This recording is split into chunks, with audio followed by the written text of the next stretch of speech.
और आज भी आप देख लो, वो आग में जलने वालों की सुन्नत हर मुहर्रम में तुम्हारे मुल्कों में ताज़ा होती है, कोयले जलाए जाते हैं और आग के ऊपर चल के मातम होता है या नहीं?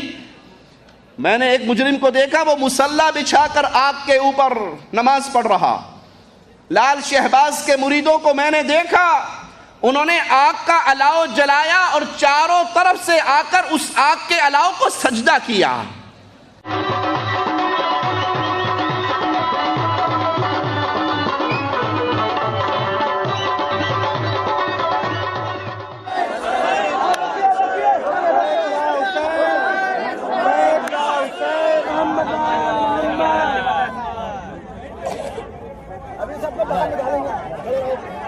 ये अहले बैत के नाम पे झूठ बोलने वाले असल में वही आतिश कदों की इबादत करने वाले हैं, इनका दीन मोहम्मद से ताल्लुक नहीं है।